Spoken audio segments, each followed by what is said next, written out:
السلام علیکم viewers, welcome to my channel قرأت القرآن۔ ویورز، آج جس سورت کی میں آپ کے لیے قرأت لے کے آئی ہوں وہ سورت حج ہے۔ ویورز، سورت حج قرآن پاک کی 22ویں سورت ہے۔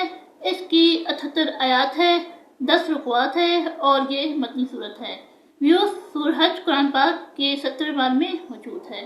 اس سے پہلے ویورز میں آپ سے کہنا چاہوں گی کہ میری ویڈیو کو آخر تک ضرور دیکھیں۔ اگر آپ کو پسند آئے تو اس کو لائک کر لیں، اس کو دوسرے کے ساتھ شیئر کر لیں اور سبسکرائب کر لیں اور ساتھ میں لگے بیل کے آئیکن کو کلک کر لیں تاکہ آنے والے وقتوں میں آپ کو میری آواز میری طرف کو نوٹیفیکیشن سب سے پہلے ملتا رہے۔ ویورز، سورۃ حج کی فضیلت ہے، اگر کسی شخص کو دریا سے پار جانے کا اتفاق ہو تو کشتی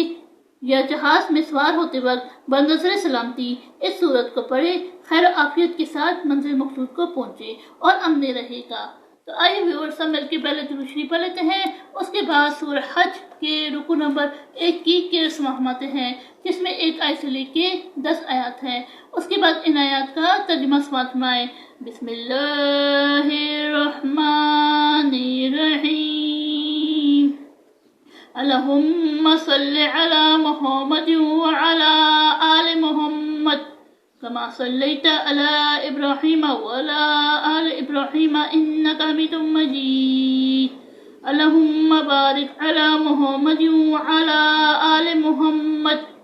كما باركت على إبراهيم وعلى آل إبراهيم إنك حميد مجيد۔ أعوذ بالله من الشيطان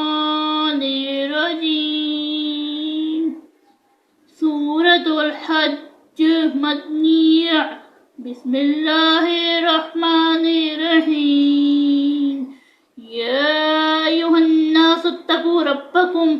إن زلزلة الساعة شيء عظيم، يوم ترونها تذهل كل مرضعة عما أرضعت وتضع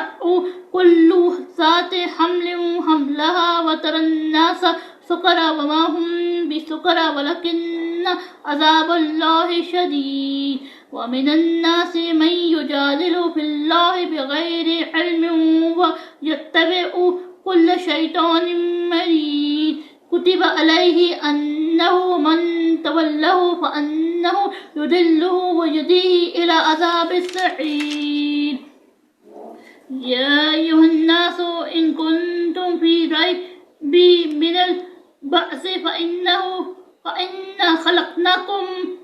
من تراب ثم من نطفة ثم من علقة ثم من مضغة مخلقات وغير مخلقات لنبين لكم ونقر في الأرحام ما نشاء إلى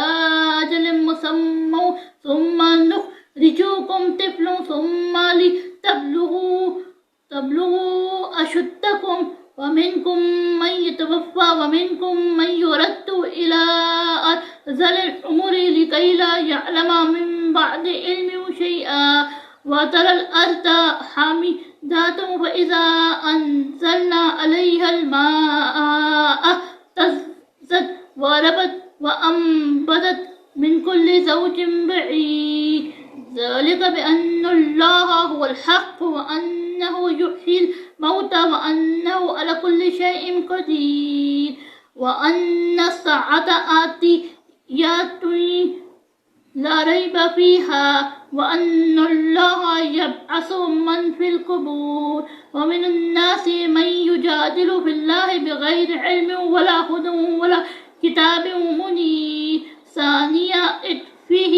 ليضل عن سبيل الله، له في الدنيا خزي ونذيقه يوم القيامة عذاب الحريق، ذلك بما قدمت يداك وأن الله ليس بظلام للعبيد۔ صدق اللہ العظیم۔ شروع اللہ کے نام سے جو بڑا مہربان نہایت رحم والا ہے۔ لوگوں، اپنے پروردگار سے ڈرو کہ قیامت کا زلزلہ ایک حادثہ عظیم ہے۔ اے مخاطب، جس دن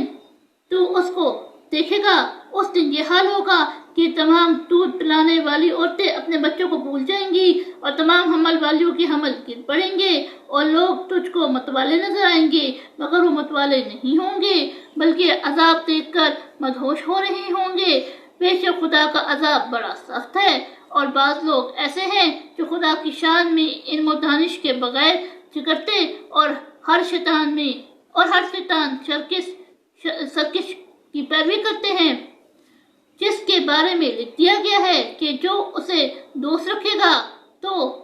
وہ اس کو گمراہ کر دے گا اور دوزخ کے عذاب کا راستہ دکھائے گا۔ لوگوں، اگر تم کو مرنے کے بعد جی اٹھنے میں کچھ شک ہو تو ہم نے تم کو پہلی بار بھی تو پیدا کیا تھا، یعنی ابتداء میں مٹی سے، پھر اس سے نطفہ بنا کر، پھر اس سے خون کا لوتھڑا بنا کر، پھر اس سے بوٹی بنا کر، جس کی بناوٹ کامل بھی ہوتی ہے اور ناقص بھی، تاکہ تم پر اپنی خلقت ظاہر کر دیں، اور ہم جس کو چاہتے ہیں ایک میعاد مقرر تک پیٹ میں ٹھہرائے رکھتے ہیں، پھر تم کو بچہ بنا کر نکالتے ہیں، پھر تم جوانی کو پہنچتے ہو اور بعض قبل از پیری مر جاتے ہیں اور بعض شیخ فانی ہو جاتے اور بڑھاپے کی نہایت خراب عمر کی طرف لوٹائے جاتے ہیں کہ بہت کچھ جاننے کے بعد بالکل بے علم ہو جاتے ہیں۔ اور اے دیکھنے والے، تو دیکھتا ہے کہ ایک وقت میں زمین خشک پڑی ہوتی ہے، پھر جب ہم اس پر مبینہ برساتے ہیں تو وہ شتاب ہو جاتی اور ابھرنے لگتی ہے اور طرح طرح کی پارورنے چیزیں اگاتی ہیں۔ ان قدرتوں سے ظاہر ہے کہ خدا ہی قادر مطلق ہے جو برحق ہے، اور یہ کہ وہ مردوں کو زندہ کر دیتا ہے، اور یہ کہ وہ ہر چیز پر قدرت رکھتا ہے، اور یہ کہ قیامت آنے والی ہے، اس میں کچھ شک نہیں، اور یہ کہ خدا سب لوگوں کو جو قبروں میں ہیں چلا اٹھائے گا، اور لوگوں میں کچھ ایسا بھی ہے جو خدا کی شان میں بغیر علم و دانش کے اور بغیر ہدایت کے اور بغیر کتاب روشن کے جھگڑتا ہے اور تکبر سے گردن موڑ لیتا ہے تاکہ لوگوں کو خدا کے رستے سے گمراہ کر دے۔ اس کے لیے دنیا میں ذلت ہے اور قیامت کے دن ہم اسے عذاب آتش دوزخ کا مزہ چکھائیں گے۔ اے سرکش، یہ اس کفر کی سزا ہے جو تیرے ہاتھوں نے آگے بھیجا ہے، اور خدا اپنے بندوں پر ظلم کرنے والا نہیں۔ صدق اللہ العظیم۔